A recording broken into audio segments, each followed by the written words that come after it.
pernah ada satu periode di mana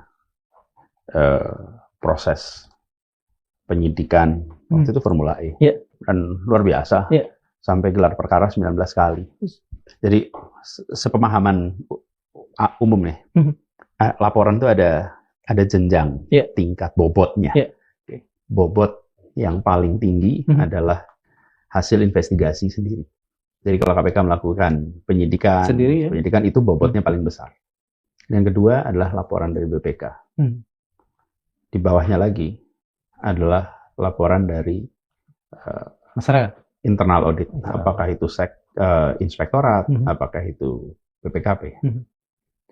Ada penyimpangan. Kemudian yang ketiga adalah pengaduan masyarakat, Dumas. Nah, di dalam kasus yang Formula itu Dumas.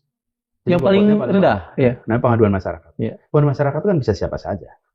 Jadi saya menuliskan laporan terhadap Kang Darmawan, bisa aja, semua orang bisa nulis itu. Namanya Dumas. Nah, tapi pengaduan masyarakat ini mendapatkan perhatian. Padahal BPKP tidak ada masalah, inspektorat tidak ada masalah, BPK juga tidak ada masalah, dan tidak pernah ada investigasi dari. Dan kemudian ini, lalu sampai saya dengar gelar perkara itu 19 kali.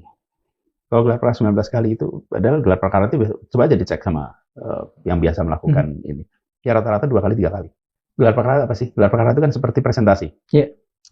Ini adalah kasusnya, ini dasar hukumnya, kemudian diperdebatkan di situ. Kalau diterima, maka diproses berikutnya. Kalau nggak diterima, berhenti.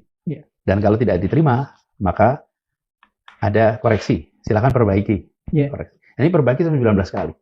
Apa sih yang kemudian bisa disimpulkan? Jadi begini, saya berikan analogi aja. Misalnya, kafe ini, ada yang memecahkan kaca. Karena kacanya pecah, lalu kita mencari pelakunya. Tapi harus ada kaca pecah dulu nih. Bukti lah. Ada kaca pecah nih. Lalu ada laporan yang pecah kacanya di sini, peristiwanya ini, lalu cari siapa pelakunya. Yang susah itu kan gini, ini harus jadi pelaku, cari kaca pecahnya. Dibalik ya logikanya ya. Ini harus jadi pelaku. Ini harus jadi. Sekarang cari kaca pecahnya nih.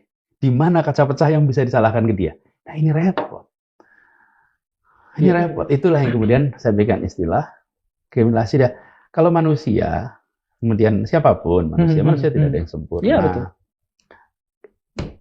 Jadi dia sudah ditentukan dulu pelakunya, lalu baru dicari nih apa kesalahan yang bisa dimasukkan, ini nggak bisa, masukkan ini nggak bisa, masukkan ini nggak bisa, terus nggak akan pernah selesai.